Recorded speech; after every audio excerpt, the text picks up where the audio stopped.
Good morning, class. As everyone comes in and sits down, I want you to start with this bell ringer question.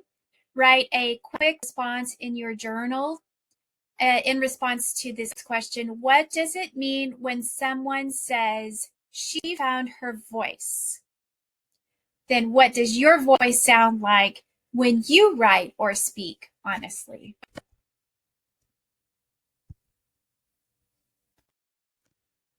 Okay, I am super excited about our class today, and I think you're going to like it too. We're going to talk about identifying voice in fiction. Let's talk about our learning goal. Today, we are going to learn to analyze how Sandra Cisneros chose words and styled sentences in The House on Mango Street to create voice in her vignettes. We can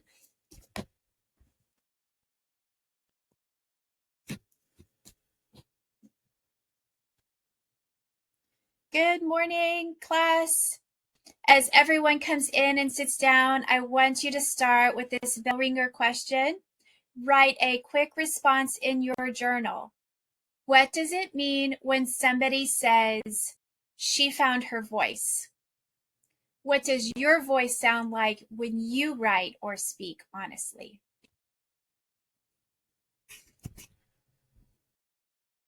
Okay, well, I'm super excited about today's lesson, and I think you're going to like it too. We're going to talk about identifying voice in fiction. We're going to see if we can find Esperanza's voice in The House on Mango Street by Sandra Cisneros. Let's talk about our learning goals. Okay, so today, our learning goal is to learn to analyze how Sandra Cisneros chose words and styled sentences to create voice in her vignettes in The House on Mango Street. Then we can apply similar stylistic choices to develop our own voice in writing. How will we know we have achieved this learning goal? Our success criteria. We can identify powerful word choices and sentence patterns in Cisneros' writing.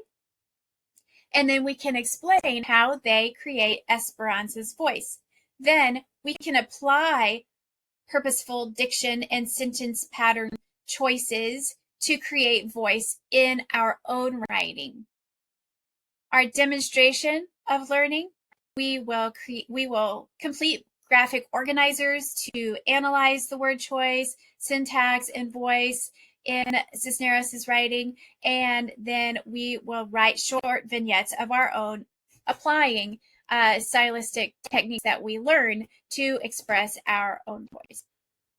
Okay, back to that bell ringer. You guys jotted down some of your thoughts and got your minds turning. Does anyone want to share what they wrote in answer to the question, what does it mean when somebody says she found her voice? Okay, yes, exactly. It means she was speaking her truth. Or maybe she was pretending before or acting like the others or imitating the culture, but now she is speaking honestly, authentically. Maybe it means she uses her own words or in her own style. She owns herself and puts herself out there in the world. What kinds of things come to mind when you reflect on your own voice? Okay, yes, loud and direct. Good. Enthusiastic, like a cheerleader. Great. Okay, someone else says that they are careful and thoughtful, and they think before they speak, but then they are honest. Great. I love these responses. You guys are right on target. So we're gonna dive in here and listen to some passages today in Cisneros' writing, but I want to give you a little mini lesson on some techniques to use as we start to analyze the voice in some of the chapters in the book. Okay, so let's start with this definition of voice. What is voice? We can say the voice is a narrator's unique style and personality in writing. It's how their character or their personality comes through. We're paying attention to how they're speaking, and we're listening for their personality. One way we can do this is by paying attention to diction or word choice. We look for words that are really making an impression on us. They might be vivid words or emotional words or sensory words. These choices jump out at us and they are telling us something. Word choice is not accidental. It is very purposeful. So we really need to slow down and hear them and consider them. They are telling us important things about the speaker, just like syntax is, or how the words come together. What order are the words in? What is the nature of the sentences? How long are they? Is there repetition? Is there any unusual phrasing? Uh, both of these things come together, and we analyze them not just with our minds, but we feel the feeling of them. How's the narrator feeling? What are the words and sentences telling us about the attitude of the narrator? Or how do they make us feel? When you read these things, pay attention to the feeling that they evoke in you. These are very important things to pay attention to when we are analyzing voice in writing. So let's do a little practice. I will show you how, first of all, and then we'll practice on our own. So listen to me read this passage from the vignette, My Name. In English, my name means hope. In Spanish, it means too many letters. It means waiting. It is like the number 9, a muddy color. It is the Mexican records my father plays on Sunday mornings when he's shaving. Songs like Sobbing. Okay, so when I read this, I'm going to start to pay attention to the words. What is the diction that is used? And I might highlight some things that jump out at me. Oops. Words like 9, maybe, muddy, records, Sunday mornings, shaving. These are all unusual word choices to describe your name. So what is the character of these words? What are they conveying to me? These are informal words and they are storytelling words. They're pretty concrete. They're very vivid words. And they make a kind of poetic impression too on me. I might highlight other words like hope, sadness, waiting, sobbing. What's going on here?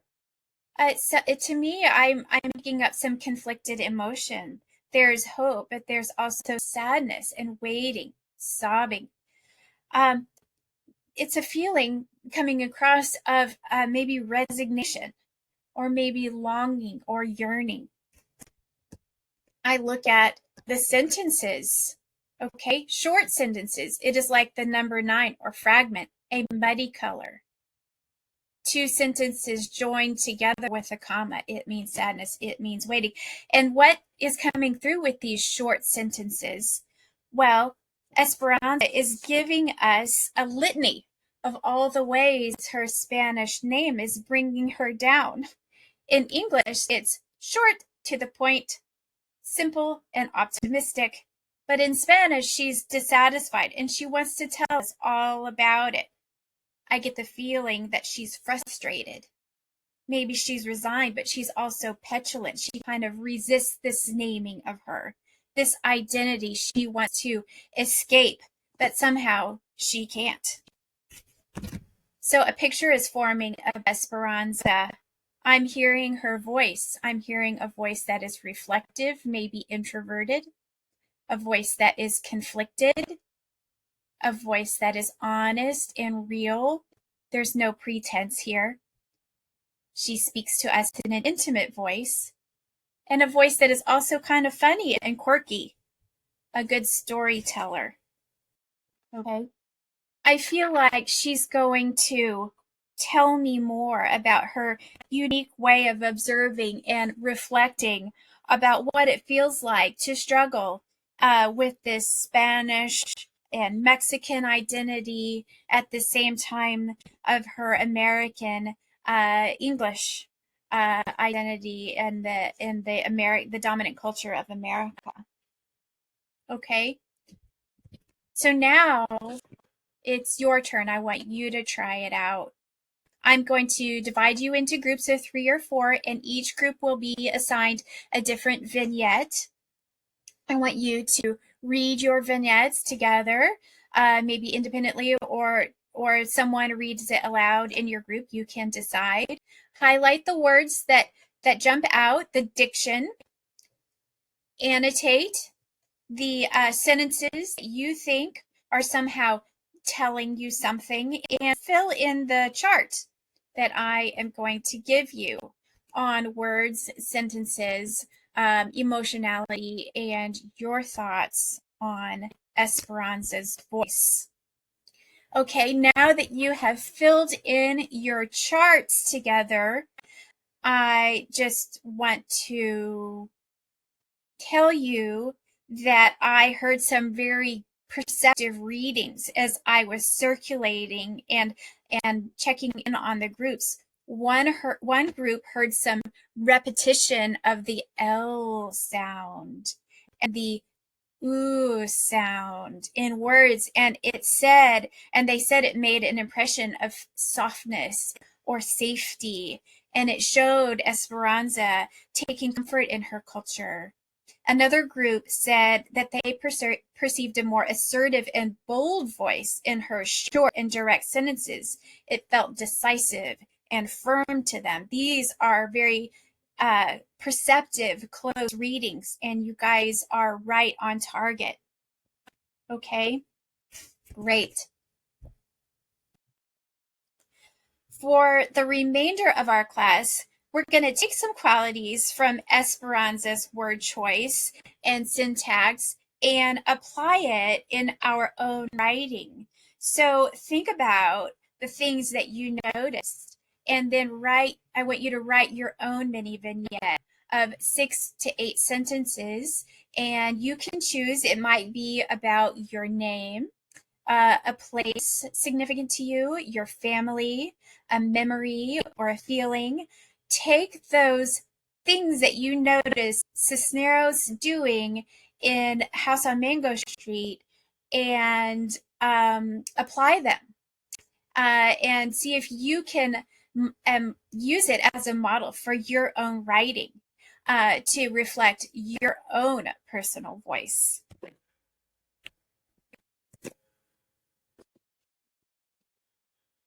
Okay, class, I gave you about 20 minutes. How did it go? I can't wait to read what you guys wrote. So as we bring our class to a close today, I hope you got a sense for how deliberate word choice and sentence structure is the medium for conveying personality in writing. And I hope you got a feel for really slowing down and listening really closely to what comes through these authorial choices. It's a lot more than we might realize at first. So take a moment as we wrap up to write down 1 or 2 sentences about how this went for you. Or what is one thing Cisneros does with her word choice or her sentences that you tried in your own writing, and how did it affect your voice or your tone in conveying your personality? I hope you enjoyed today's lesson, and listening to how craft of words and sentences come together to create voice and narrative, and trying it out for ourselves.